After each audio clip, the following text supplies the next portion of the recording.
Hello दोस्तों, एक बार फिर से आप सभी का स्वागत है आपके अपने YouTube channel Shukla coaching classes में।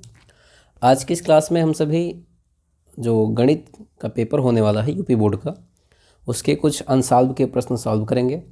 ठीक है, तो आइए स्टार्ट करते हैं। हम सबसे पहला जो अनसॉल्व करेंगे वो 2023 का जो पहला सेट करना है उसे ही देखेंगे। देखिए, ऑब्जेक्टिव टाइप प्रश्न जो है वो आसान है, आप कर सकते हैं, फिर भी मैं कुछ बताते चलता हूँ। देखिएगा, जैसे दिया है कि किन्हीं दो धनात्मक पूर्णांकों a और b के लिए, तो यहाँ पे आपका ऑप्शन देखिएगा बेटा, यहाँ पे थोड़ा मिसप्रिंट है। ये यहाँ पे a गुणे b बराबर मासा गुणे लासा होगा। ठीक, तो यहाँ पे आपको करेक्शन करने की ज़रूरत है। यहाँ पे आपका डी वाला ऑप्शन सही हो जाएगा। एक शून्येतर परिमेय संख्या एवं अपरिमेय संख्या का भागफल होता है, तो ये प्राकृतिक संख्या होगी, अपरिमेय संख्या होगी, परिमेय संख्या होगी या पूर्ण संख्या होगी। तो जब अपरिमेय संख्या किसी के साथ आ जाएगी तो वो अपरिमेय संख्या कहलाएगी। क्या हो जाएगा यहाँ पे? ऑप्शन बी आपका करेक्ट आंसर हो जाएगा। देखिएगा, तीसरा क्वेश्चन जो दिया गया है, यहाँ पर दिया गया है यम बराबर 5 और यन बराबर यम प्लस 7। तो इस वाले क्वेश्चन का सोल्यूशन मैं आपको देता हूँ। देखिएगा ध्यान से, यम की वैल्यू आपको दी गई है बेटा 5। कितनी दे दी गई है? 5। तो यम बराबर 5 दिया गया है और यन बराबर दिया गया है यम प्लस 7। तो आपको बताना है कि यम स्क्वायर प्लस यन स्क्वायर क्या होगा। ध्यान से देखिएगा, बहुत आसान है। यहाँ पे आप यन ऐसे रहने दीजिए, यम का जो मान दिया था वो 7 रख दीजिए, 5 रख दीजिए। तो 5 और प्लस 7 ये दोनों मिल करके कितने हो जाएंगे? 12। इन्हें सॉल्व करिए। तो यम का स्क्वायर करना है, यम का स्क्वायर मतलब 5 का स्क्वायर करना है, यन का स्क्वायर करना है मतलब 12 का आप स्क्वायर कर दीजिए। ठीक, देखिएगा ध्यान से। तो ये 5 का स्क्वायर कितना हो जाएगा? 25 और 12 का स्क्वायर हो जाएगा 144। इसे अगर हम देखें सॉल्व करें तो 169 बनेगा और 169 आपको पता है 13 का स्क्वायर होता है। तो यहाँ पर आपका जो आंसर हो जाएगा वो 13 हो जाएगा। तो ये आपका तीसरा था, कौन सा? जो ऑब्जेक्टिव टाइप प्रश्न होते हैं उनका आंसर। अब देखिएगा आप ध्यान से, चौथा प्रश्न जो आपको दिया है कि a1/x plus b1/y plus c1 बराबर 0, a2x plus b2y plus c2 बराबर 0 के रैखिक समीकरण है। तो यहाँ a1/a2 बराबर b1/b2 बराबर c1/c2, इसकी 3 कंडीशंस होती हैं, आप सभी जानते हैं। मैं तीनों कंडीशंस लिख करके समझा दे रहा हूँ। देखिएगा, जो इसका पांचवा प्रश्न है, पांचवें प्रश्न में 3 कंडीशंस होती हैं। पहला होता है a1/a2, a1/a2 बराबर b1/b2 बराबर c1/c2। तो जब ये कंडीशंस होती हैं तो रेखाएं समपाती हो जाती हैं। क्या होती हैं? रेखाएं समपाती होंगी। ठीक, दूसरी कंडीशन होती है कि यदि a1/a2 डज नॉट बराबर b1/b2 होगा, इस कंडीशन में प्रतिच्छेदी रेखाएं हो जाती हैं। कैसी हो जाती हैं? प्रतिच्छेदी रेखाएं। ऑब्जेक्टिव टाइप में इस तरह के प्रश्न पूछे जाने की संभावना है। और a1/a2 बराबर b1/b2 डज नॉट बराबर c1/c2 अगर हो जाए तो इस कंडीशन के लिए होता है बेटा समांतर रेखाएं होती हैं। ये कैसी होंगी? समांतर रेखाएं हो जाएंगी। अब देखिएगा अगला प्रश्न जो इसका दिया गया है, किसी संख्या का 1/3 भाग 21 के बराबर, तो वह संख्या होगी। ठीक, तो देखिए ध्यान से क्या हो जाएगी वो संख्या। तो आप पहले मान लीजिए कि वो संख्या ही क्या है। उस संख्या को हम मान लेते हैं यक्स है। ये हमारा छठवां प्रश्न है। तो मान लिया संख्या कौन सी है? यक्स है। यक्स का 1/3 मतलब 1/3 कितना है? 21 है। तो अगर 21 है तो यक्स ऐसे ही रहेगा, 21 63 हो जाएगा। तो यक्स का जो मान मिलेगा बेटा 63 मिल जाएगा। तो इस प्रकार से अगर ऑप्शन देखेंगे तो ऑप्शन आपका जो सी वाला पॉइंट है, ये सी, ये आपका यहाँ पे करेक्ट हो जाएगा। अब देखते हैं सातवां प्रश्न। सातवां दिया गया है यदि द्विघात समीकरण x square plus 2x minus P is equal to 0 का एक मूल्य -2 है, तो p का मान क्या होगा? बहुत आसान है, देखिएगा सातवां प्रश्न। दिया है एक्स स्क्वायर माइनस 2x, यहाँ पे प्लस है, X square plus 2x minus P बराबर 0। इसका एक मूल हमको -2 दिया गया है, तो इसमें आप वैल्यू रख लीजिए। -2 का स्क्वायर कर दीजिए प्लस 2 गुणे -2 कर दीजिए और माइनस पी बराबर 0, और पी का ही मान आपको बताना है। तो 2 दूनी ये 4 हो जाएगा और प्लस 2 दूनी 4 हो जाएगा। लेकिन ध्यान दीजिए ये माइनस और प्लस का गुणा यहाँ क्या बनेगा, माइनस हो जाएगा, माइनस पी बराबर 0 के। तो अब यहाँ पर जो p है ये क्या हो जाएगा, अगर माइनस में तो इधर ले आइए, और ये 4 में 4 गया 0, तो p का जो मान मिलेगा बेटा वो आपको 0 मिल जाएगा। तो यहाँ पर आपका जो ऑप्शन हो जाएगा 7वें का, वो ए वाला ऑप्शन सही हो जाएगा। ठीक है, फिर देखिएगा अगला क्वेश्चन जो दिया गया है 8वां, कि 2 त्रिभुजों के क्षेत्रफलों का अनुपात उनकी संगत भुजाओं के अनुपात के वर्ग के बराबर हो तो इनके त्रिभुज होंगे। अब यहाँ पर बताइए, ये आपको जो लिखा है 8वीं कंडीशन, तो 8वां जो ये लिखा हुआ है ये एक प्रमेय ही लिखी हुई है। तो वो जो त्रिभुज होंगे वो त्रिभुज होंगे समरूप त्रिभुज। कौन से होंगे, समरूप त्रिभुज। प्रमेय ही यही होती है, 2 त्रिभुजों के क्षेत्रफलों का अनुपात उनकी संगत भुजाओं के अनुपात के वर्ग के बराबर होता है। ठीक है, तो ये सीधा सीधा आपको थ्योरम ही मिल गई है। 9 नंबर क्वेश्चन देखिएगा, यक्ष अक्ष पर स्थित एक बिंदु 2, -5 तथा -2, 9 से समदूरस्थ बिंदु के निर्देशांक होंगे। तो यहाँ आपको बताना है कि वह बिंदु कौन सा होगा। ये दोनों बिंदु क्या हैं, किनारों पर स्थित हो जाएंगे। तो आप ऐसा करिए, देखिएगा ध्यान से, ये प्रश्न नंबर आपका कौन सा है, ये है 9 नंबर प्रश्न। ठीक, तो 9 नंबर प्रश्न के लिए क्या करेंगे, दोनों बिंदु को आप लिख लीजिए पहले बगल में। यहाँ पर लिख लीजिए 2, -5। एक ऐसी रेखा खींच लीजिए, यहाँ लिख दीजिए 2, -5। यहाँ पर बिंदु हो जाएगा -2, 9 जो कि दिया गया है, और बीच में हो जाएगा x, 0। ठीक है, इससे ये दोनों कहाँ हैं, बराबर दूरी पर स्थित हैं। तो आप क्या करिए, इसको a मान लीजिए, इसको b मान लीजिए और इसको p मान लीजिए, बीच में चूँकि स्थित है। ठीक है, अब आप क्या करेंगे, तो पहले आपको AP निकालना है। क्या निकालना है, AP बराबर कर दीजिए PB के। ठीक, अब आप सूत्र जानते ही होंगे, 2 बिंदुओं के बीच की दूरी निकालने का सूत्र क्या होता है, x1 माइनस x2 का whole square plus y1 minus y2 का होल स्क्वायर, बराबर कर दीजिए। बगल में यही सूत्र फिर से लिख लीजिए, x1 माइनस x2 का whole square plus y1 minus y2 का होल स्क्वायर। अब ध्यान दीजिए कैसे करेंगे, तो ये जो अपना है इसको आप x1 मान लीजिए, इसको y1, ये x2 y2 हो जाएगा। तो ये x1 का मान रखना है, x1 का मान आप क्या रखेंगे, 2, माइनस x2 का मान क्या रखेंगे, x रख देंगे, इसका स्क्वायर, प्लस y1 का मान, तो y1 का मान -5 आप रखेंगे, और माइनस y2 का मान 0 रख देंगे, इसका स्क्वायर हो जाएगा, बराबर अंडर रूट लगाइए। x1 का स्क्वायर करना है, तो ये x1 बताइए क्या हो जाएगा, x1 हो जाएगा आपका x, और माइनस x2 क्या हो जाएगा, -2। तो ये जो -2 है ये मिलकर के +2 हो जाएगा, प्लस y1 का होल स्क्वायर, तो y1 बताइए क्या है, 0 है, और माइनस y2 क्या है, 9 है, इसका स्क्वायर कर दीजिए। ठीक है, अब देखिएगा ध्यान से, तो अगर आगे बढ़ें तो इसका होल स्क्वायर आप खोलते चलिए, या सीधा क्या करें कि दोनों पक्षों का हम वर्ग ही हटा देंगे, जो अंडर रूट लगा हुआ है इसको हटा देते हैं। तो ये हो जाएगा 2 दूनी 4 माइनस ये plus x square a square plus b square minus 2ab, तो 2ab करेंगे तो 2 दूनी 4x हो जाएगा, सीधा लिखते चलिए, प्लस -5 का स्क्वायर करेंगे तो 25 हो जाएगा, 0 का स्क्वायर करेंगे तो सीधा से 25 हो जाएगा जी, इसका a प्लस b का होल स्क्वायर कुछ बनाने का मतलब ही नहीं है। यहाँ पर देखिए x स्क्वायर हो जाएगा, प्लस 2 दूनी 4 हो जाएगा, प्लस 4x हो जाएगा, ये 0 मतलब 9 9 81 कर दीजिए सीधे आप।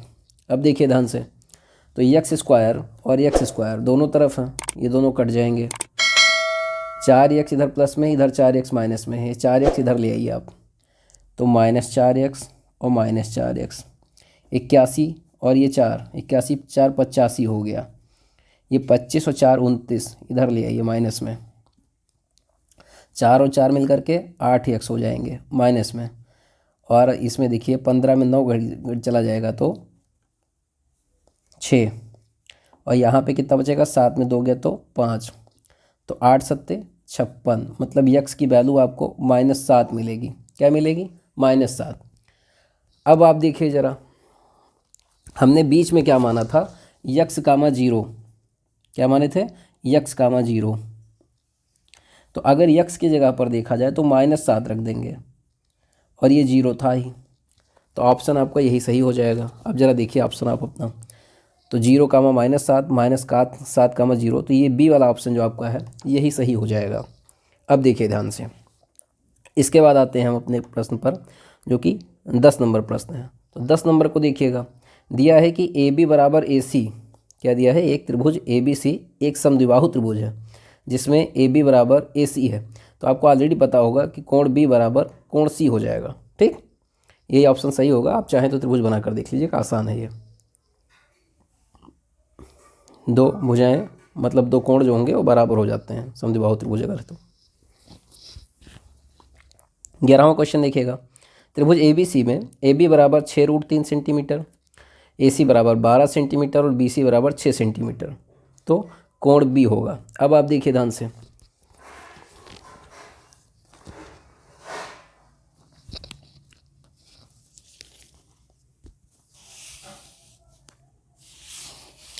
दस नंबर प्रश्न, इधर ध्यान दीजिएगा।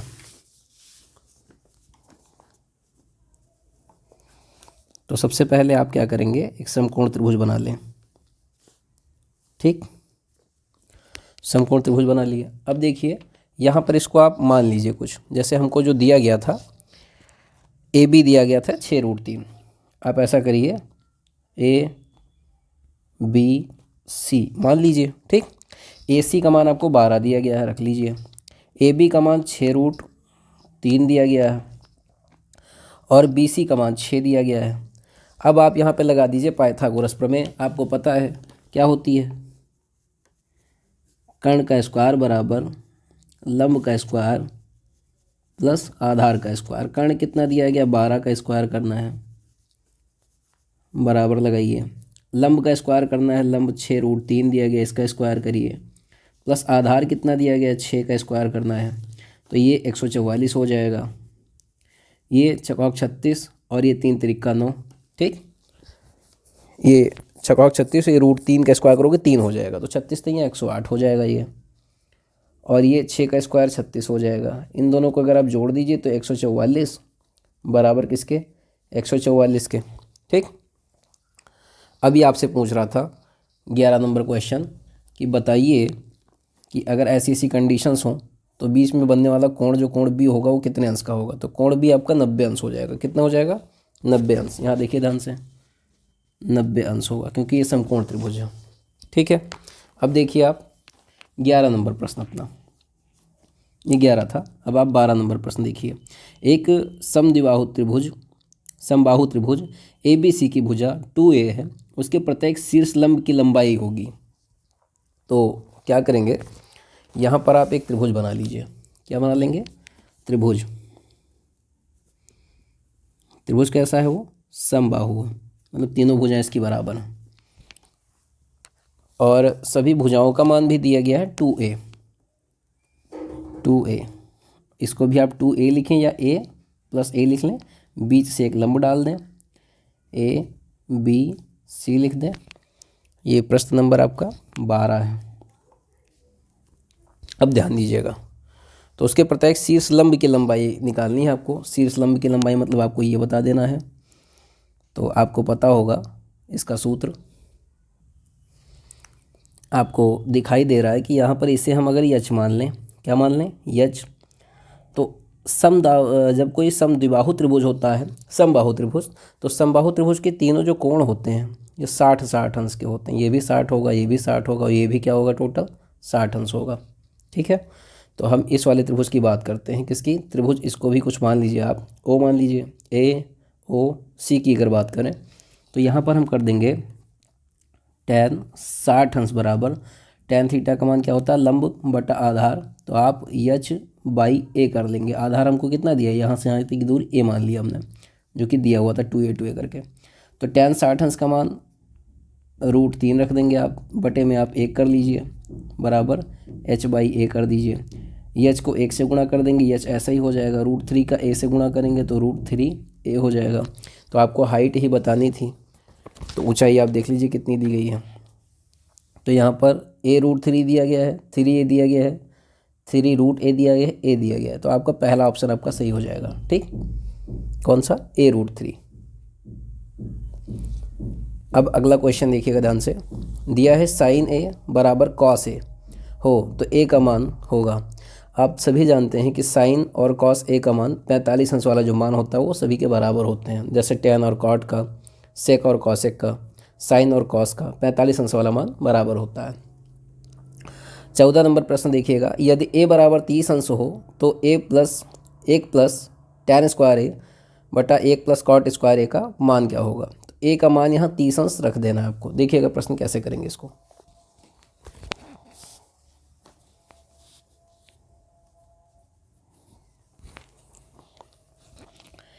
a बराबर 30 अंश दिया गया है, 1 प्लस tan स्क्वायर 30 अंश बटा 1 प्लस cot स्क्वायर 30 अंश।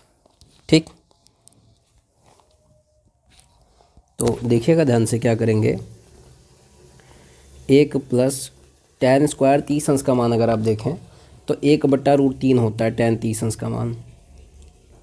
इसका आप स्क्वायर कर दें, बटे में 1 प्लस cot 30 अंश का अगर मान देखा जाए तो जो tan 30 का होता है, ठीक, वो cot 60 में होता है।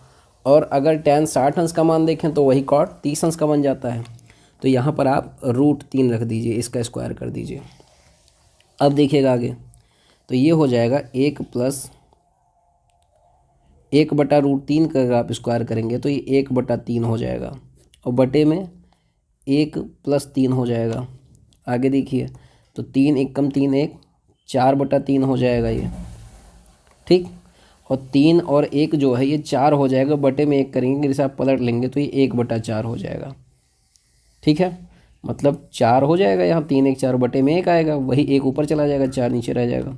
4 से 4 आप काट दीजिए तो आपका आंसर जो मिलेगा वो 1/3 आपको मिल जाएगा। कितना मिलेगा, 1/3। तो यहाँ पे 14वें प्रश्न का जो आंसर है वो डी वाला सही हो जाएगा। ठीक, अब देखिएगा 15वां प्रश्न। यदि एक गोले की त्रिज्या को दोगुना कर दिया जाए, कितना कर दिया जाए, दोगुना कर दिया जाए, तो उसके पृष्ठीय क्षेत्रफल में होने वाली प्रतिशत वृद्धि कितनी होगी। तो यहाँ पर देखिए आपने दोगुना कर दिया जाए, कैसे करेंगे। पहले हमें जो r प्राप्त था, ठीक, और बाद में इसी त्रिज्या को हमने 2r कर दिया, मतलब दोगुनी कर दिया है। तो गोले की त्रिज्या का सूत्र जो होता है वो 4πr² होता है। 4πr² ये हो जाएगा, और अगर इसे हम दोगुना कर दिए हैं तो 4πr² की जगह पे हम 2r का स्क्वायर करेंगे। तो 4πr² और ये 4π और r² को करने पर 4r² हो जाएगा, 16πr² इसका मान आएगा। अब इसे आप कैलकुलेट करेंगे तो प्रश्न नंबर हम डाल देते हैं यहाँ पे, 15वां प्रश्न है बेटा। अब देखिए, तो आप क्या करेंगे, चूँकि पूछा गया है कि पृष्ठीय क्षेत्रफल में होने वाली प्रतिशत वृद्धि बताइए, तो वृद्धि के लिए आप क्या लिखेंगे, 16πr² माइनस 4πr² बटे में 4πr² गुणे 100 कर दीजिए। वृद्धि निकालनी है आपको। 16 में अगर आप 4 घटा देंगे तो 12πr² हो जाएगा, बटे में 4πr² है, गुणे 100 दिया गया है। तो ये दोनों कट जाएंगे, 3 आ जाएगा ऊपर, 4 3 12। ठीक, तो 300% की वृद्धि होगी। कितने की, 300% की वृद्धि। ये आपका आंसर है 15वें का। आइए देखते हैं अब 16वां प्रश्न। 16 नंबर प्रश्न देखिएगा। दिया गया है कि दो वृत्तों के व्यासों का अनुपात 4:9 है, वृत्तों की परिधियों में अनुपात क्या होगा। तो ये सेम प्रश्न का आंसर ऐसा ही आएगा। अगर दो वृत्तों के व्यासों का अनुपात 4:9 है तो वृत्तों की परिधियों में अनुपात 4:9 ही होगा। ये बहुत ही आसान प्रश्न है, आप स्वयं करिएगा। 17वां देखिएगा, निम्नलिखित सारणी का माध्य होगा। इसमें आपको वर्ग अंतराल दिया है, बारंबारता दी गई है, माध्य आपको बताना है। तो देखिए इस प्रश्न को कैसे करेंगे। 17वां प्रश्न देखिएगा बेटा, वीडियो बहुत लंबा ना हो जाए इसलिए मैंने इससे पहले ही कर लिया है। जो वर्ग अंतराल आपको दिया गया था वो 0,2, 2,4, 4,6, 6,8 और 8,10 दिया गया था। उससे हम मध्य मान निकालेंगे। 2 का आधा हो जाएगा 1, 4 और 2 6 का आधा 3 हो जाएगा। इस तरह से जोड़ करके आधा करते चले जाएंगे। बारंबारता आपको 3, 1, 5, 4, 7 दी गई थी। जब आप इसका गुणा करेंगे 3 एकम 3, 3 एकम 3, 50 25, 7 चौक 28 और 9 सत्ते 63 प्राप्त होगा। इनको जब आप काउंट कर लेंगे तो 122 प्राप्त होगा, जो कि सिग्मा एफएक्स है। जब इसे आप जोड़ लेंगे तो ये 7 4 11, 11 1 12, 12 और 5 17 और 3 20। सिग्मा एफ आपको कितना मिला है? 20 मिला है। तो माध्य का सूत्र जो होता है वो होता है सिग्मा एफएक्स बटा सिग्मा एफ। देखिएगा यहाँ पे वैल्यू रख लीजिए 122 बटे में जो सिग्मा एफ का मान है वो 20 है। जब आप इसको भाग करेंगे तो 20 पंचे 100 होता है, 20 चंगा 120 होगा, लेकिन 122 है तो 6.1 लगभग आपका यहाँ आंसर हो जाएगा। तो यही आपके जो ऑप्शन दिए गए हैं उनमें ये वाला ऑप्शन आपका सही हो जाएगा। ठीक है, आइए 18वां क्वेश्चन आपका देखते हैं कैसे करना है।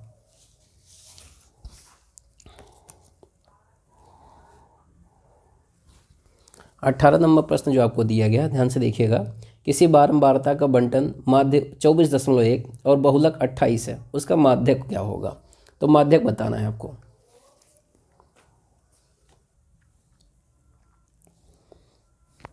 तो जो आपका 18 नंबर प्रश्न है उसको ध्यान से देखिएगा कैसे करना है।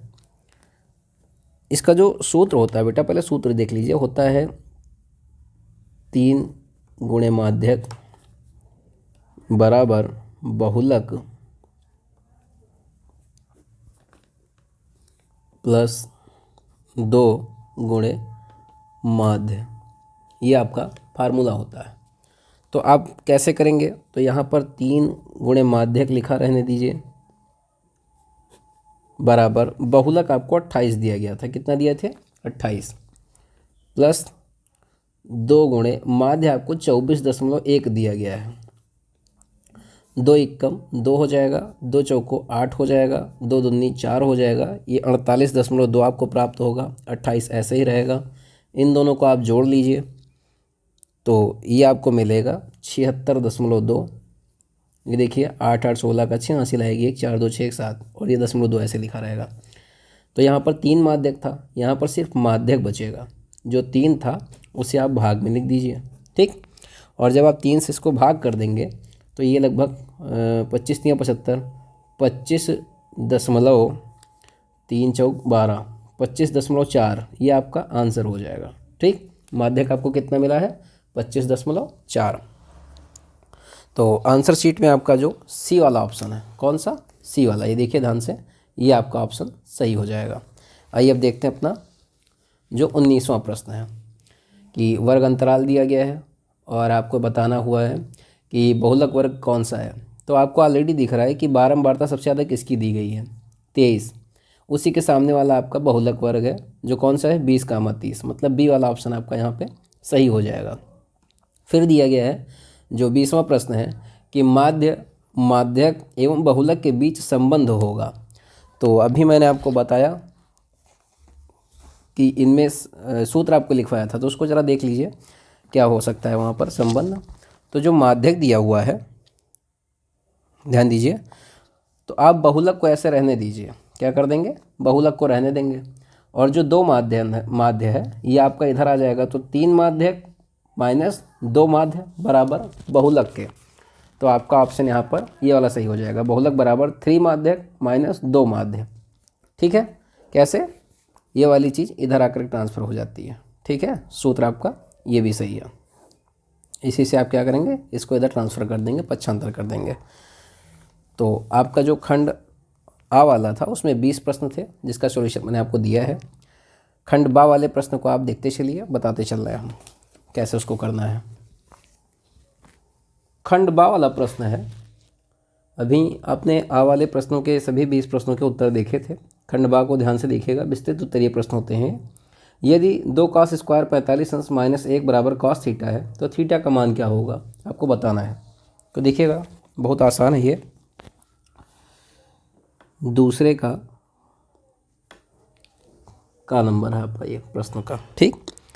तो 2 cos स्क्वायर 45 अंश माइनस 1 बराबर cos थीटा, 2 आप ऐसे रहने दीजिए। cos स्क्वायर 45 अंश जो है तो cos 45 अंश का मान 1/√2 होता है, इसका आप स्क्वायर कर दीजिए, माइनस 1 कर दीजिए बराबर cos थीटा के, 2 ऐसे रहने दीजिए। 1/√2 का स्क्वायर करेंगे तो 1/2 हो जाएगा, माइनस 1 बराबर cos थीटा के, 2 और 2 कट जाएगा, 1 में से 1 जाएगा तो 0 बचेगा cos थीटा के। ये 90 अंश का मान होता है, किसका, cos 90 अंश बराबर cos थीटा। तो थीटा का मान आपको जो मिलेगा वो कितना मिलेगा, 90 अंश। ये आपका आंसर हो जाएगा, ठीक है। अब देखते हैं दूसरा प्रश्न। दूसरा दिया गया है कि 2 क्रमागत धनात्मक पूर्णांक ज्ञात कीजिए जिनके वर्गों का योग 365 है। तो आप क्या करेंगे, लिखेंगे, दूसरे का ख नंबर है ये प्रश्न, कि माना संख्या अपनी कौन हो जाएगी, एक यक्स हो जाएगी और दूसरी x+1 हो जाएगी, ठीक है। फिर धनात्मक पूर्णांक ज्ञात कीजिए जिनके वर्गों का योग 365 है। इसका स्क्वायर प्लस इनका स्क्वायर बराबर 365 है। अब ध्यान दीजिए कैसे करेंगे, तो x का स्क्वायर ऐसे ही रहेगा, ठीक। और जो x+1 है इसका स्क्वायर आप करेंगे तो ये हो जाएगा x square plus 1 plus 2x बराबर 365 के। x स्क्वायर मिल करके हो जाएगा 2x स्क्वायर और प्लस 2x, 365 उधर प्लस में इधर आएगा तो माइनस 364 हो जाएगा, क्योंकि एक ये वाला घट जाएगा बराबर 0 के। अब x स्क्वायर बचेगा प्लस x बचेगा, माइनस 2 से आपने क्या किया है, पूरे समीकरण को भाग कर दिया है। तो 2 एकम 2, 2 अट्ठे 16 और 2 दूनी 4, 182। अब आपको गुणनखंड इसका करना है। ऐसी संख्या ढूंढनी है कि अगर हम गुणा करें तो हमारे पास 182 आए और अगर घटा दें तो 1 बच जाए। x स्क्वायर प्लस 14 माइनस 13 अगर कर दें तो 14 में 13 जाएगा, 1 बचेगा और 14 और 13 का गुणा 182 हो जाएगा, माइनस 182 बराबर 0 के। x स्क्वायर ऐसे रहने दीजिए, प्लस 14 और x का गुणा 14x हो जाएगा, माइनस 13x हो जाएगा यहाँ पे, और ये माइनस 182 बराबर 0 कर लीजिए। यहाँ पर आप कॉमन ले लीजिए, देखिए ब्रैकेट लगा दें या ब्रैकेट अगले बल में लगा देते हैं। x हटा करके x प्लस 14 हो जाएगा, यहाँ पे माइनस 13 यहाँ कॉमन ले लीजिए, x प्लस 14 हो जाएगा। कैसे, जब हम बाहर माइनस लगा होता है तो अंदर का जो निशान होता है बदल जाता है, मतलब माइनस कॉमन में आ जाएगा। अब हम क्या करेंगे, x प्लस 14 को एक बार नोट कर देंगे और x माइनस 13 एक बार लिख लेंगे। यहाँ पर अगर आप ध्यान दीजिए तो x का अगर हम मान निकालें तो x का मान हमको कितना मिल जाएगा, 13 मिल जाएगा। तो पहली संख्या हमारी कौन सी हो जाएगी, 13 हो जाएगी, और दूसरी संख्या x+1 मान कर हम चले गए थे तो x+1, इसका मतलब हो जाएगा 13 + 1, तो दूसरी संख्या हमको 14 मिल जाएगी। तो एक संख्या ये हो गई, एक ये हो गई। वो दोनों संख्याएं कौन सी हैं, 13 और 14। अब अगला प्रश्न देखिएगा ध्यान से। दिया गया है कि बिंदु x, y बिंदु 3, 6 और -3, 4 से समदूरस्थ हों तो x और y में संबंध ज्ञात कीजिए। गा नंबर प्रश्न जो आपका है उसको देखिएगा ध्यान से। तो जो बिंदु आपको दिए गए हैं, पहले आप एक ऐसी रेखा खींच लीजिए, ठीक है। और यहाँ पर 2 बिंदु आपको दिए गए हैं, एक दिया गया है 3, 6, इसको लिख लीजिए A 3, 6 और इसको B आप मान लीजिए। इसे दिया गया है -3, 4। बीच में एक बिंदु समदूरस्थ जो दिया गया है x, y है। तो अभी आपने जो ऑब्जेक्टिव टाइप प्रश्न सॉल्व किया है वहाँ पर भी आपने ऐसा ही एक क्वेश्चन लगाया है, इसको आप O मान लीजिए। अब आप क्या करेंगे, AO बराबर OB कर दीजिए। इन दोनों बिंदुओं के बीच की दूरी आप निकाल दीजिए। सूत्र आप जानते हैं, x1 माइनस x2 का whole square plus y1 minus y2 का होल स्क्वायर बराबर, यहाँ भी यही सूत्र लिखा जाएगा, x1 माइनस x2 का whole square plus y1 minus y2 का whole square. x2 minus x1 का होल स्क्वायर भी आप लिख सकते हैं, उससे कोई विशेष फर्क नहीं पड़ेगा। ठीक, बहुत जगहों पर ऐसा भी सूत्र ये लिखा रहता है। अब आप x1 का मान रखिए, तो देखिएगा ध्यान से, x1 का मान आपको कितना दिया गया है 3, आप यहाँ 3 लिख दीजिए, माइनस x2 का मान x रख दीजिए, प्लस y1 का मान 6 और y2 का मान y दिया गया, स्क्वायर करिए।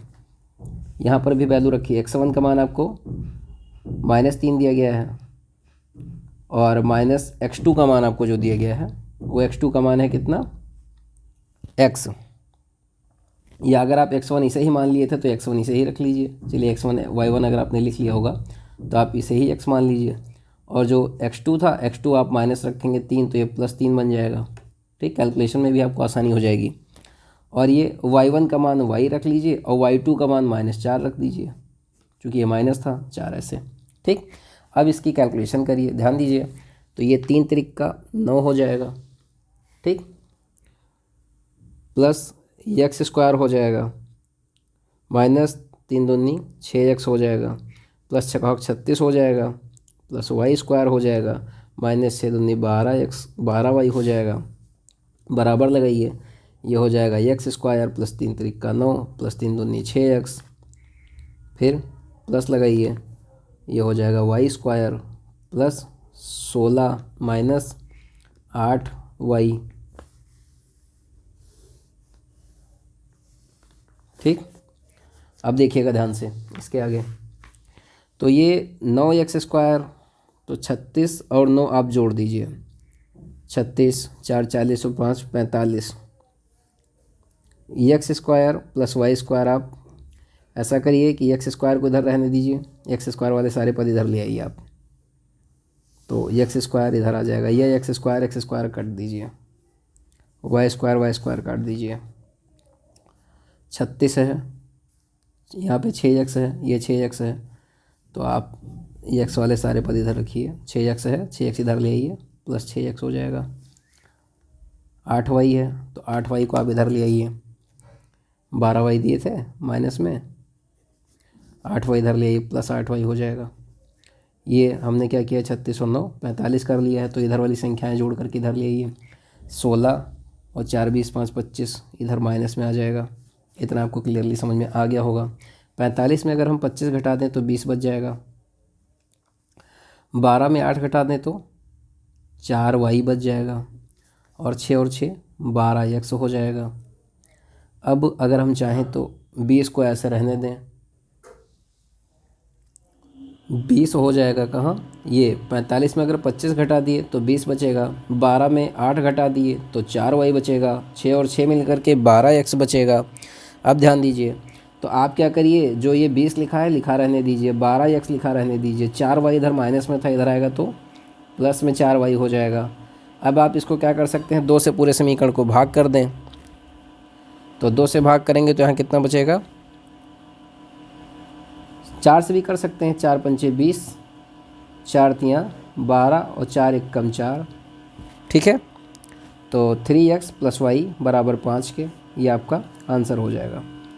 ठीक है, प्रश्न आसान है, और इस मतलब जो ये प्रश्न आया है ये 2 बार पूछा जा चुका है, तो इसे आप ध्यान से देख लीजिएगा। अब देखते हैं अगला प्रश्न जो आपको दिया गया है। अगला प्रश्न है कि एक लंबवृत्तीय शंकु के आधार की त्रिज्या 3.5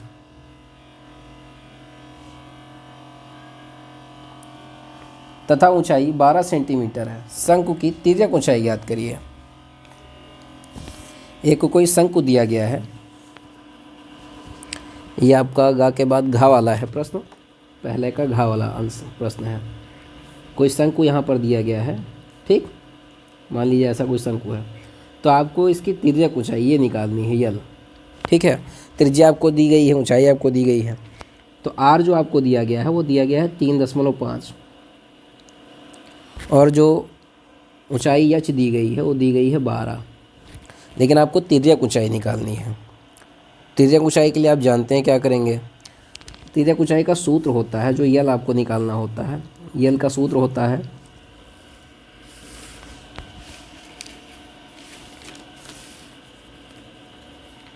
H square plus R square. तो एच का स्क्वायर जब आप करेंगे तो 12 का स्क्वायर करना पड़ेगा, और यहाँ पर 3.5 का स्क्वायर आप करेंगे, ये हो जाएगा 144। कितना हो जाएगा? 144। और 3.5 का अगर आप स्क्वायर करेंगे तो ये हो जाएगा लगभग 12.25। ठीक, 35 का स्क्वायर 1225 होता है।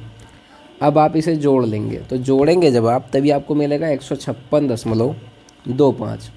ये 25 साइड में रहेगा, ये इसमें जुड़ जाएगी संख्या। अब अगर इसे हम कैलकुलेट करें तो देखिए 25 जो है ये 5 का स्क्वायर है, सीधा सा दिख रहा है। 156 जो है ये 12 बरे हम 144 कर दें, 13 तरह हम 169 कर सकते हैं। 169 ज़्यादा हो जाएगा, इसलिए हम 12 लिख देंगे। 12.5 आपका यहाँ आंसर हो जाएगा। ठीक है, तो अब अगला देखिएगा प्रश्न जो दिया गया है। अगला प्रश्न आपको दिया गया है, पहले में डा वाला बिंदु कि बिंदु ए कामा बी और माइनस ए कामा माइनस बी के बीच की दूरी ज्ञात करिए। तो बहुत ही आसान प्रश्न है।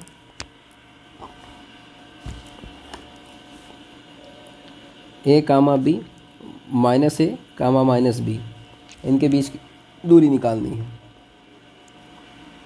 तो ये प्रश्न आपका कौन सा है? ये है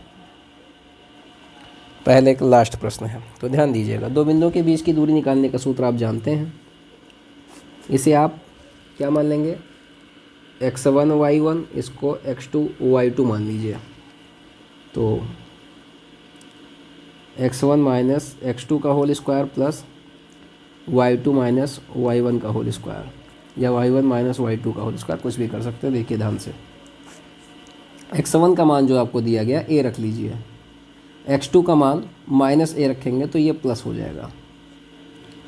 यहाँ पे y2 मतलब y1 का पहले मान रख लें, तो y1 का मान b है, माइनस y2 रखेंगे तो प्लस b हो जाएगा। अगर आप इसका स्क्वायर करेंगे तो 2a का स्क्वायर 4a स्क्वायर हो जाएगा, और ये 4b स्क्वायर हो जाएगा। जहाँ से अगर आप 4 कॉमन लेंगे तो ये हो जाएगा a square plus b square. ठीक है, अब अगर आप इसे कैलकुलेट करें तो 2 बाहर आ जाएगा, और अंडर रूट में a square plus b square बच जाएगा। ठीक, तो ये आपके प्रश्न का आंसर हो गया।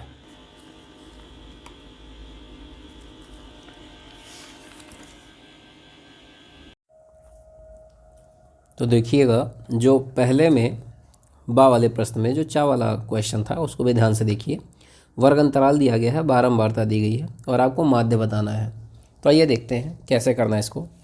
तो आप पहले नोट कर लीजिए वर्ग अंतराल।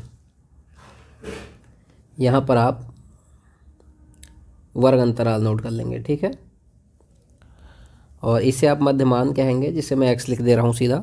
ये बारंबारता होती है, जिसे f बोल देंगे, और ये आपका fx हो जाएगा, सिग्मा fx। ठीक है, देखिएगा ध्यान से। तो ये 0 से 10 पहला जो दिया गया है अंतराल, वो 0 से 10 है। फिर 10 से 20 दिया गया है, 20 से 30 है, 30 से 40, और 40 से 50, ये इसका लास्ट है। ठीक, मध्यमान जब आप निकालेंगे तो 10 का आधा हो जाएगा कितना? 5 हो जाएगा। 20 और 10 30 का आधा 15 हो जाएगा। ऐसे ही ये 25 हो जाएगा, ये 35 हो जाएगा, ये 45 हो जाएगा। ठीक है, अब जो हमको बारंबारता दी गई थी उसको ज़रा ध्यान से देख लें। तो दिया गया था कि 3, 10, 11, 9 और 7, इनका ज़रा गुणा कर दीजिए। तो देखिए 5 तियाँ 15 हो जाएगा, 15 दहम्मा 150 हो जाएगा, 11 पचे 55 का 5, और 11 दूना 22, 5 27 हो जाएगा, 275।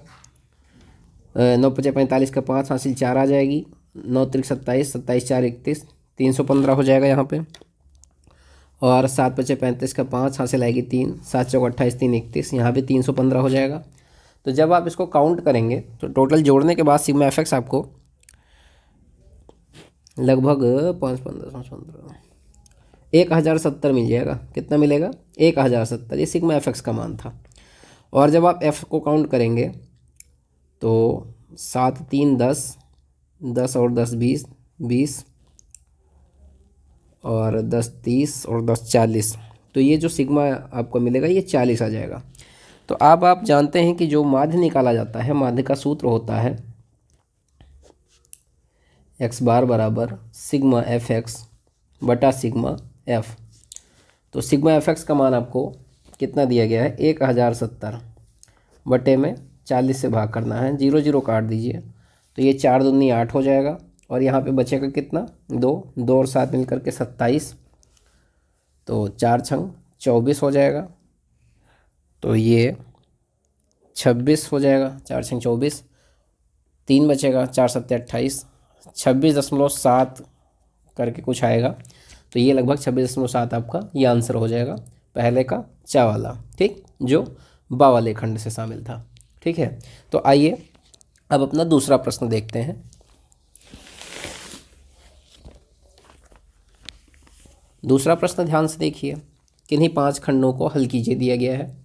जो पहला प्रश्न दिया गया है, द्विघात समीकरण x square minus x square x का whole square plus 5 x square minus x plus 4 बराबर 0 को हल कीजिए। 4 नंबर का प्रश्न है ये, तो ध्यान से देखिएगा।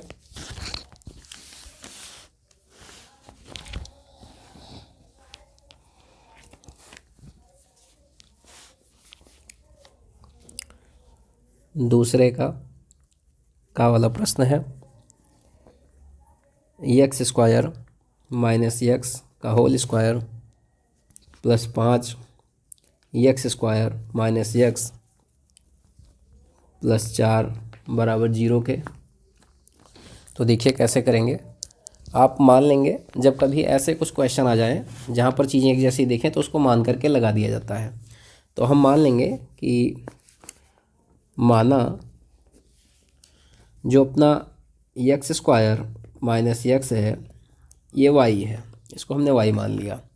तो जब इसे वाई मान लेंगे तो यहाँ पर मिल जाएगा हमको वाई स्क्वायर, चूँकि इसका क्या है, होल स्क्वायर किया गया है, प्लस 5y प्लस 4 बराबर 0 के। अब गुणनखंड करना है तो Y square plus 4 plus 1 Y plus 4 ऐसे गुणनखंड करेंगे। वाई स्क्वायर प्लस 4y हो जाएगा प्लस y हो जाएगा प्लस 4 बराबर 0 के। यहाँ से अगर हम y कॉमन ले लें तो y प्लस 4 बचेगा। यहाँ से अगर 1 कॉमन ले लें तो y प्लस 4 बचेगा। y प्लस 4 को एक बार नोट कर लें और y प्लस 1 नोट कर लें बराबर 0 के। अगर यहाँ से वैल्यू निकाली जाए तो y प्लस 4 दिया गया है, यहीं पर आप मान रख लीजिए अपना y का मान। y क्या दिया था? X square minus x plus 4। ठीक है, इसे अगर हम कैलकुलेट करें तो पहली बात तो यही आंसर मिल सकता है, लेकिन अगर हम चाहें इसे हम और कैलकुलेट करें तो हम इसे फार्मूले पर लगा सकते हैं, बी स्क्वायर माइनस 4ac कर सकते हैं। गुणनखंड इसका कोई तरीके से होगा भी नहीं। ऐसे ही यहाँ पर भी वैल्यू रख लेंगे, तो यहाँ पर रखेंगे मान, तो क्या दिया है y प्लस 1। y का मान अगर हम रख दें तो x square minus x plus 1 प्राप्त हो जाएगा। तो ये दो मान आपको प्राप्त हो जाएंगे। अगर आप चाहें तो इसको बी स्क्वायर माइनस 4ac से अगर आप मूल निकालना चाहें तो या सीधी धराचार सूत्र लगा दें, जो भी आपको उचित लगेगा। इसके आगे आप सॉल्व कीजिएगा, क्योंकि यहाँ से आप कर ले जाएंगे। देखिएगा दूसरा प्रश्न जो आपको दिया गया था, दूसरे का खा वाला प्रश्न, उसे ध्यान से देखिए। दिया गया है कि 2x प्लस 3y बराबर 11 और 2x माइनस 4y बराबर माइनस 24 को हल कीजिए और इनमें से यम का वह मान ज्ञात कीजिए जिसके लिए y बराबर mx प्लस 3 हो। ठीक, तो देखिएगा ध्यान से, समीकरण नोट कर लेते हैं। दिया गया था 2x प्लस 3y बराबर 11 और दूसरा दिया गया है, ये पहला है, दूसरा दिया गया है कि 2x माइनस 4y बराबर माइनस 24। ठीक, तो इसको कैसे सॉल्व करेंगे ज़रा देखिएगा।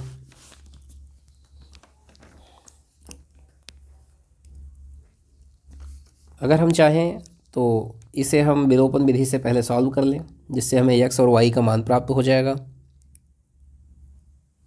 तो आइए देखते हैं ध्यान से।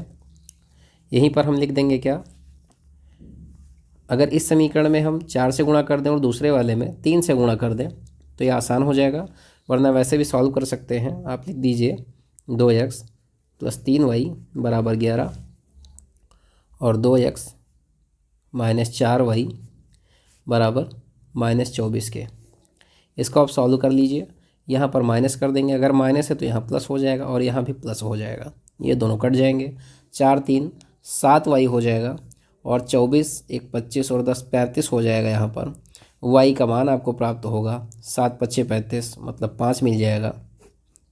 अब आप क्या करेंगे, y का मान निकाल करके आप किसी भी समीकरण में रख करके x का मान प्राप्त कर लेंगे। देखिए कैसे इसको निकालेंगे।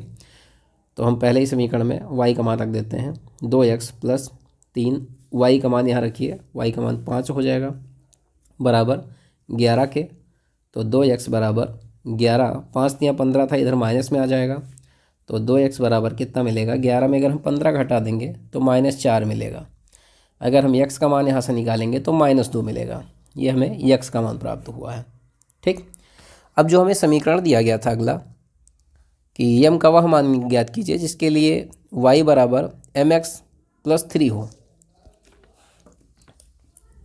तो y = mx + 3 ये निकालना था। तो y के लिए आप क्या रखेंगे, 5 रख दीजिए बराबर, यम के लिए यम रहने दीजिए, x का मान -2 आप रखेंगे और +3 ऐसे ही रहेगा। अब आप आगे क्या करेंगे, तो 5 रहने दीजिए, -2m हो जाएगा +3। अगर हम इस 3 को इधर ले आएँ तो 5 में 3 घट जाएगा, -2m बचेगा और 5 में 3 गया तो 2 बचेगा। ये 2 जो बटे में था ये भी आ जाएगा यहाँ पे जो गुणे में था। यम का मान आपको -1 मिलेगा। ठीक है, यही आपका आंसर हो जाएगा।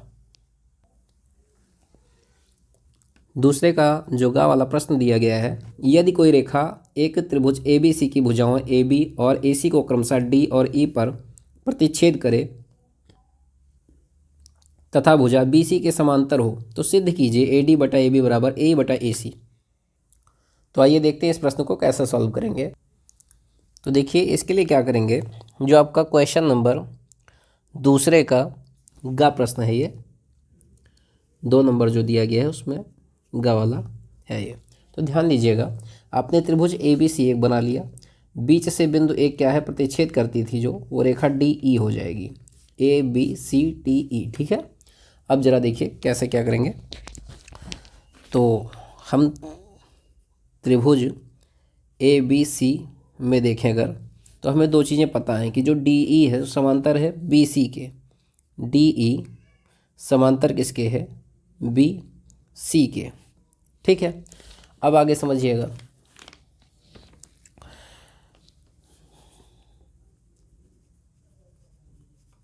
उपपत्ति में क्या हो जाएगा, त्रिभुज ABC में वही चीज़ आप लिख देंगे, DE समांतर किसके, BC के। अगर आप थेल्स की प्रमेय से स्टार्ट करें, देखिए ध्यान से, थेल्स की प्रमेय क्या कहती है, थेल्स की प्रमेय ये कहती है कि AD/DB अगर होगा तो AE/ क्या होगा, EC होगा। इसी चीज़ को आप लिख लीजिए, AD/DB = AE/EC। ठीक है, अब जरा ध्यान दीजिएगा, अगर हम क्या करें, इस दोनों पक्षों को पलट दें, क्या कर दें, पलट दें, तो ये जो DB है यहाँ लिख लीजिएगा, पलटने पर, दोनों पक्षों को पलटने पर DB/AD हो जाएगा बराबर EC/AE हो जाएगा। अब ध्यान दीजिए, पलटने के बाद आप क्या करिए, दोनों पक्षों में 1 जोड़ दीजिए, यहाँ लिख लीजिएगा, दोनों पक्षों में 1 जोड़ने पर दोनों पक्षों में एक जोड़ने पर।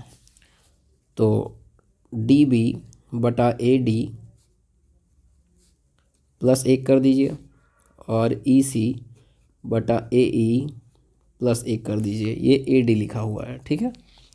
अब देखिए पलटने पे क्या हो जाएगा, जब हम एक ऐड कर देंगे तो डी बी रहेगा प्लस ये 1 से गुणा होगा तो ए डी हो जाएगा, बटे में ए डी रहेगा बराबर ई सी प्लस ए ई हो जाएगा, बटे में ए ई रहेगा।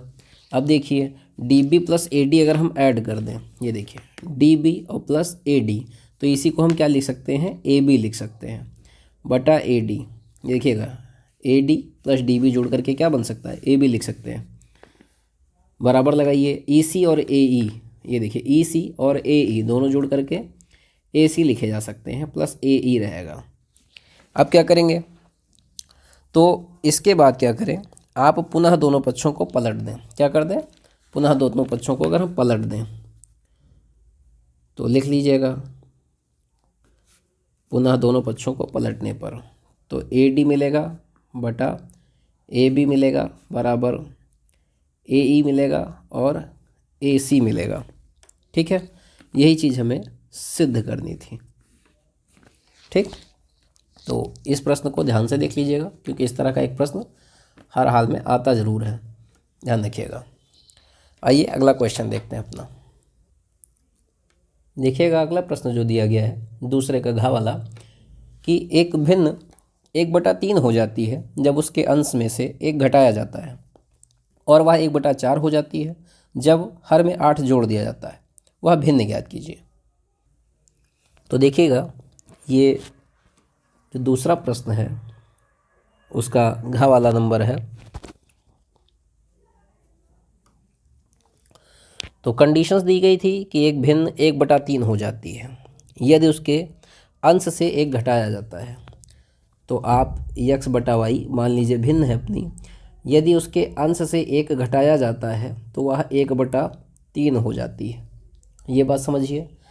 फिर दूसरी कंडीशंस दी गई थी,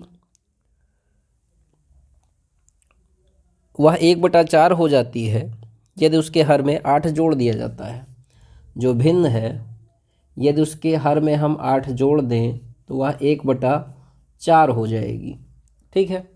तो अब इसको कैलकुलेट कर लीजिए, ध्यान दीजिए 3 और x का गुणा अगर आप कर देंगे तो 3x हो जाएगा, -3 एकम 3 हो जाएगा बराबर y के, और 4x हो जाएगा यहाँ पर बराबर y प्लस 8 के। यहाँ ध्यान दीजिए 3x ऐसे रहने दीजिए, y जो इधर प्लस माइनस में है, प्लस में था इधर ले आइए माइनस में बराबर 3 के, और 4x रहने दीजिए, y इधर ले आइए माइनस में बराबर 8 के। ये आपका समीकरण 2 हो जाएगा, ये समीकरण 1 हो जाएगा। इसे आप विलोपन विधि से लगा दीजिए, देखिए 3x माइनस वाई बराबर 3, ठीक। और यहाँ पर 4x माइनस वाई बराबर 8 के, यहाँ माइनस कर दीजिए, यहाँ प्लस और यहाँ माइनस, तो ये दोनों कट जाएंगे क्योंकि एक प्लस में एक माइनस में है। लेकिन 4x में से 3x घट जाएगा, एक x बचेगा वो भी माइनस में, और 8 में से अगर हम 3 घटाएंगे तो 5 बचेगा लेकिन माइनस में। यहाँ पर x का मान हमको 5 मिल जाएगा, ठीक। अब ध्यान से देखिए, तो x का मान हम क्या करेंगे, समीकरण 1 या 2 किसी में भी रख सकते हैं, यही हम रख लेते हैं। 4 × 5 माइनस वाई बराबर 8 के, ये 4 पंचे 20 हो जाएगा। 8 इधर कहाँ है, प्लस में है, अगर इस साइड में ले आए तो माइनस में 8 आ जाएगा। y को भेज दीजिए, ट्रांसफ़र करने पे प्लस में आ जाएगा। 20 में 8 अगर हम घटा दें तो बचेगा कितना, 12। कितना बच जाएगा दोस्तों, 12। ये हमें y का मान प्राप्त हुआ है। अब आपको भिन्न आसानी से मिल गई होगी। भिन्न आपने क्या माना था, भिन्न आप मानकर चले थे x बटा y, तो x का मान आपको कितना मिला है, 5, और y का मान आपको 12 मिला है। यही वह संख्या थी, ठीक, या यही वह भिन्न थी। तो क्लियरली समझ में आ गया होगा। आइए अगला क्वेश्चन देखते हैं अपना। अगला प्रश्न दिया गया है दोस्तों, समीकरण x + 1/x बराबर 3, x डज नॉट बराबर 0 के मूल ज्ञात कीजिए। प्रश्न बहुत ही आसान है, ध्यान से देखिएगा। तो यक्स प्लस 1/x बराबर 3 कर लीजिए। इसे कैलकुलेट करिए तो यक्स और यक्स का गुणा आपका यक्स स्क्वायर प्लस 1/x बराबर 3 हो जाएगा। यक्स स्क्वायर प्लस 1 बराबर 3x हो जाएगा। X square minus 3x plus 1 बराबर 0 के। यहाँ से आप क्या कर सकते हैं, बी स्क्वायर माइनस 4ac लगा दीजिए, जिससे आपको मूल प्राप्त हो जाएंगे। तो फार्मूला क्या होता है, डी बराबर बी स्क्वायर माइनस 4ac। तो बी देखिए ध्यान से, ये ए बी सी, बी का मान आपको -3 प्राप्त हुआ है। तो बी स्क्वायर माइनस 4, ए का मान आपको 1 मिलेगा और सी का मान भी आपको 1 मिलेगा। ये 3 तिरिक्का 9 हो जाएगा, 4 इक्का 4 हो जाएगा। जो डी का मान आपको मिलेगा वो 5 होगा। ठीक है, तो मूल आपका कितना आया है, 5 आया है, आपका आंसर हो जाएगा। तो ध्यान दीजिएगा दोस्तों, चार वाला प्रश्न जो दिया गया है, दी गई बारंबारता सारणी की माध्यिका 28.5 है, यक्स और वाई का मान ज्ञात कीजिए, जबकि कुल बारंबारता 60 है। तो इसको आइए देखते हैं ध्यान से। तो यहाँ पर आप वर्ग अंतराल लिख लेंगे। क्या लिखेंगे, वर्ग अंतराल। ठीक, यहाँ पर हम बारंबारता लिखेंगे, जिसको एफ बोल देंगे, और ये आप संचयी बारंबारता होगी, जिसको आप सी एफ से लिखते हैं। ठीक, अब ध्यान दीजिएगा, तो जो आपकी वर्ग अंतराल जो आपका दिया गया है वो 0 से 10 है, 10 से 20 दिया गया है, 20 से 30 है, 30 से 40, 40 से 50 और 50 से 60। ठीक है, अब ध्यान दीजिए, जो यफ का मान आप निकालेंगे, मध्य मान निकालते चलना है, लेकिन मध्य हमें यहाँ पे क्या दिया है, एफ का मान दिया गया था। बारंबारता इसको कहेंगे 5, यक्स 20, 15 वाई और 5। इसी यक्स और वाई का मान हमें बताना है। संचयी बारंबारता देखिएगा तो 5 ऐसे ही नोट कर लेंगे, 5 प्लस एक्स करेंगे तो ये यक्स प्लस 5 हो जाएगा। 20 में जोड़ेंगे तो यही यक्स प्लस 20 5 25 हो जाएगा। जब 15 जोड़ेंगे तो यक्स प्लस 25 और 15 मिल करके 40 हो जाएगा। जब इसमें हम ये जोड़ेंगे तो यक्स प्लस वाई प्लस 40 हो जाएगा, और जब 5 जोड़ देंगे तो यक्स प्लस वाई प्लस 45 मिलेगा हमें। अब ज़रा देखिएगा, ये हमें कितना दिया गया था, 60, ऑलरेडी प्रश्न में दिया गया था।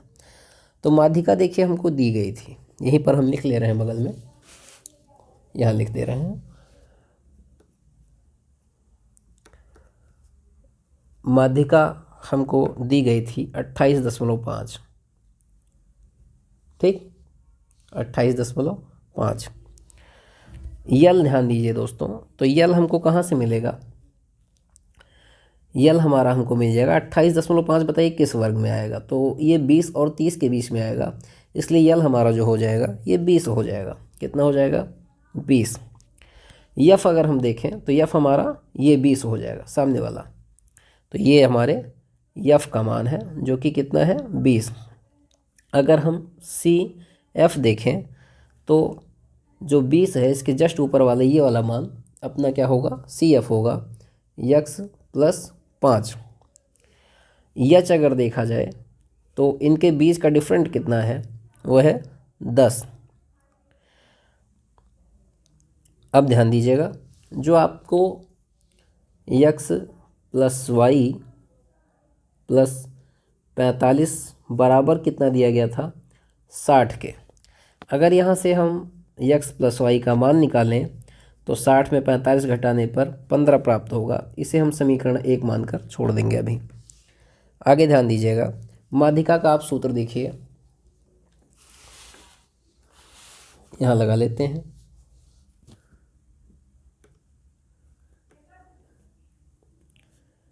माध्यिका का सूत्र होता है दोस्तों L plus n/2 minus C F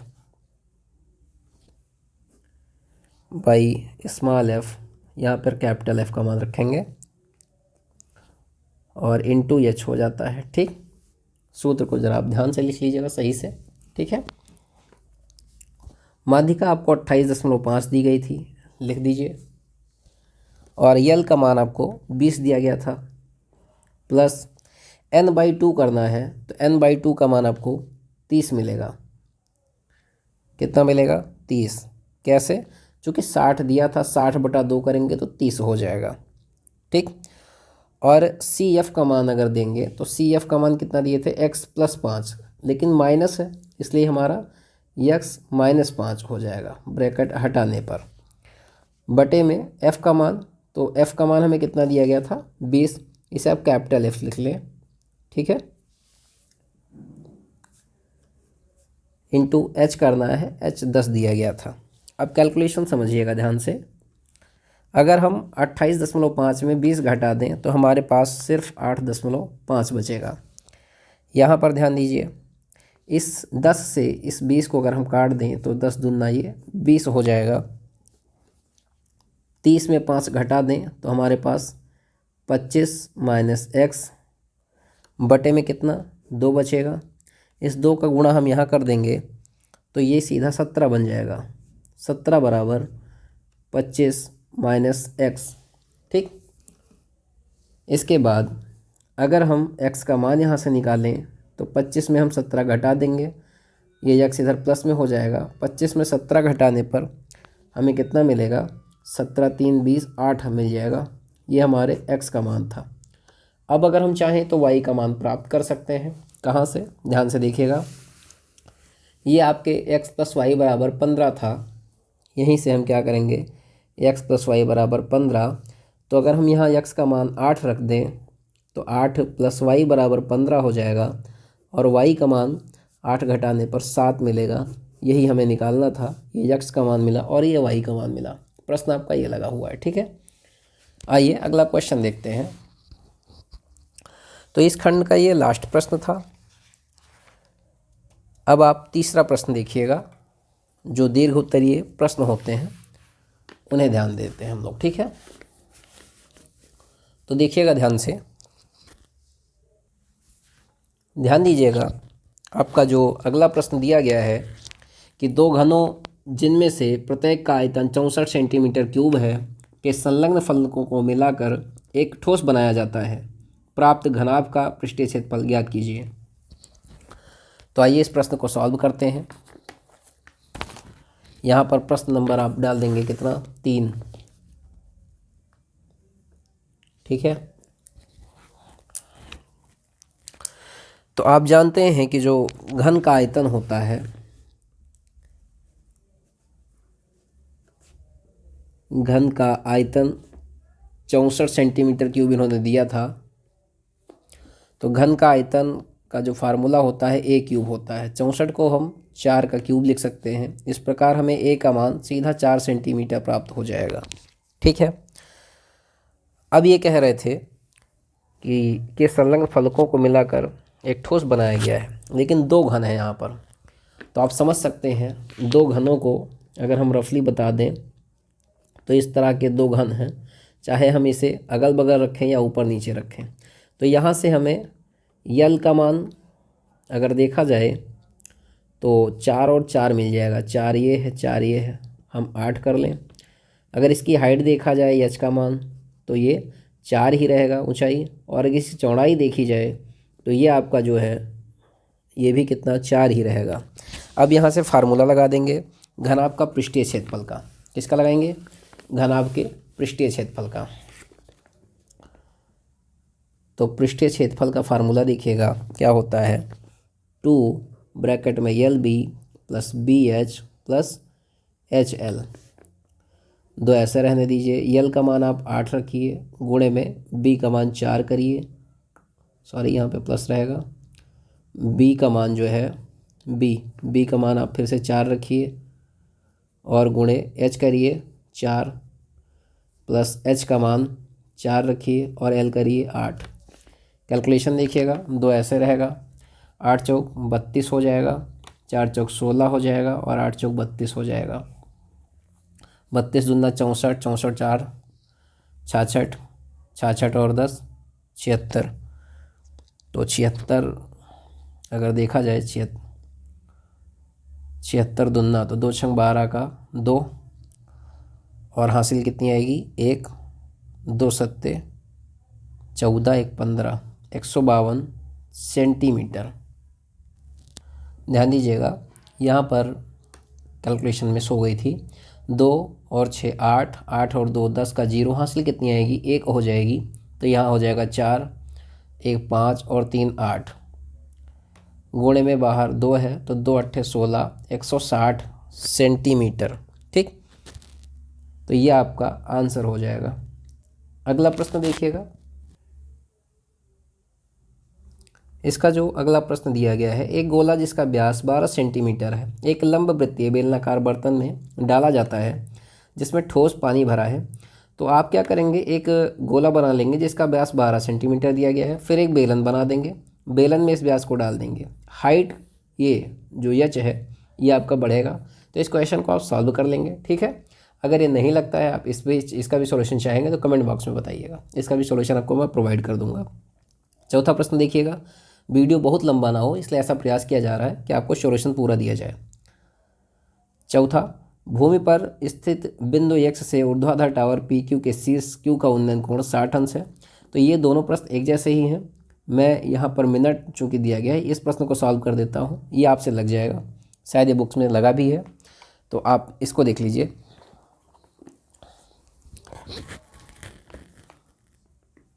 चार नंबर प्रश्न है ये।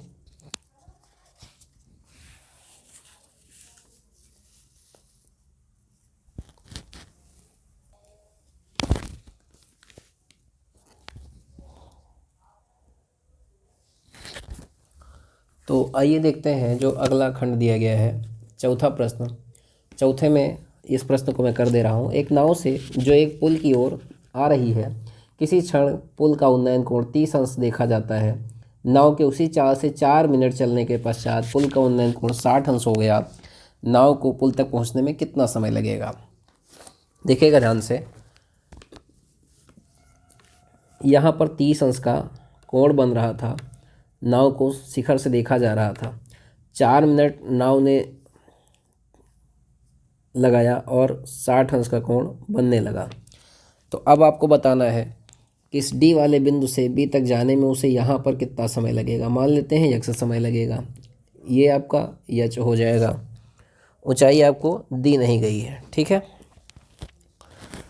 तो क्या करेंगे, सबसे पहले आप लगा देंगे tan 60 अंश का मान।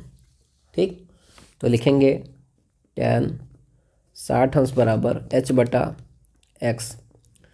तो tan 60 अंश का मान √3 होता है, यक्स कर दीजिए बराबर एच के, यह आपका पहला समीकरण मान लीजिए, इसे हम आगे भी यूज़ कर लेंगे। अब देखिएगा आगे, tan 30 अंश का मान निकालें, तो tan 30 अंश का मान होगा h/4 + x। ठीक, लंब बटा आधार, क्योंकि 30 अंश का कोण ये बन रहा है, ABC की बात कर रहे हैं हम। तो tan 30 अंश का मान हो जाएगा 1/√3 बराबर h/4 + x। 4 + x को 1 से गुणा कर दीजिए, तो 4 + x बराबर √3h। अब अगर आप क्या करें, h का मान यहाँ रख दें, √3x कितना लिख दें, √3 गुणे √3x, और 4 + x ये था ही, तो 4 + x बराबर √3 का गुणा 3x हो जाएगा। अब 4 ऐसे रहने दीजिए, 3x में से अगर आप x घटाएंगे तो 2x बचेगा, 2 दूनी 4। इस प्रकार से आपको x का मान कितना मिला, 2। तो अब आपको ये दूरी तय करने में सिर्फ 2 मिनट का समय लगेगा। ठीक, और यही आपका आंसर हो जाएगा। ठीक है, उम्मीद करता हूँ ये प्रश्न आपको अच्छे से समझ में आया होगा। आइए अगला क्वेश्चन अपना देखते हैं। देखिएगा इस प्रश्न को, पांचवा प्रश्न दिया गया है, पिता की उम्र पुत्र की उम्र की 7 गुनी है। 2 वर्ष पहले पिता की उम्र पुत्र की उम्र की 13 गुनी थी, दोनों की वर्तमान आयु क्या है? तो ध्यान दीजिएगा, हम पिता और पुत्र की आयु को मान लेते हैं।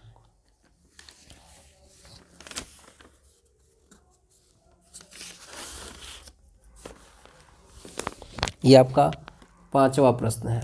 ठीक, तो माना कि पुत्र की आयु जो है x वर्ष है, आप लिख लीजिएगा भाषा, पुत्र की आयु मान लीजिए x वर्ष है, कितनी, x वर्ष, और पिता की आयु हम मान लेते हैं कितनी है, y वर्ष है।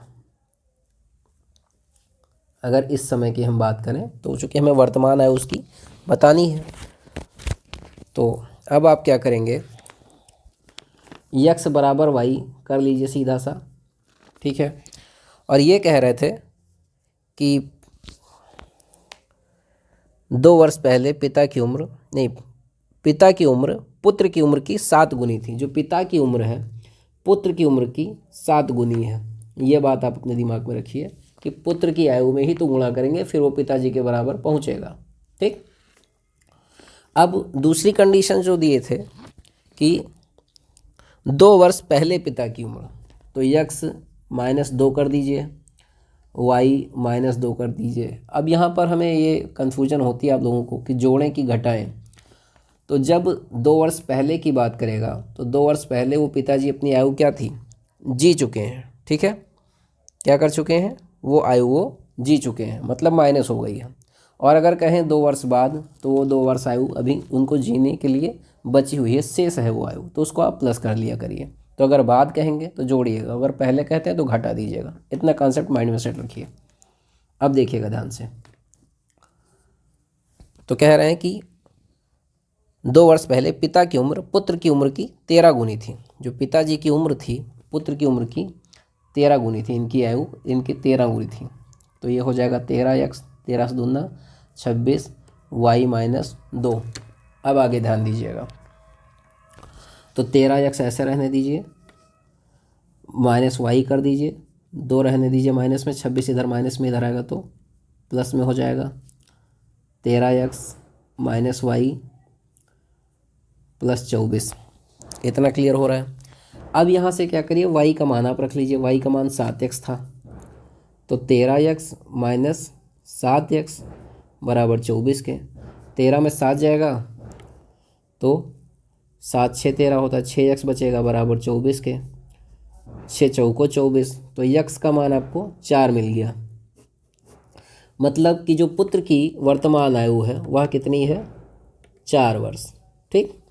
और अब पिताजी की आयु निकालनी है, तो 4 को हम गुणा कर दें कहाँ, 7 गुणे 4 कर दें, क्योंकि x का मान हमको मिला है, तो y कितना मिल जाएगा, 7 चौक 28। तो जो हमारे पिताजी थे उनकी आयु कितनी हो जाएगी यहाँ पे, 28 वर्ष। तो ये आपका आंसर हो जाएगा, ठीक। y का मान आपको कितना मिला है, 28 वर्ष। तो दोस्तों मैं उम्मीद करता हूँ कि ये वीडियो आपको अच्छे से पसंद आई है, सारे प्रश्न आपको समझ में आए हैं। तो चैनल को सब्सक्राइब कीजिएगा अगर आप चैनल पर नए हैं तो, और अपने उन सभी मित्रों के साथ इसे शेयर कीजिएगा जिनको इसकी आवश्यकता है, ठीक है। धन्यवाद।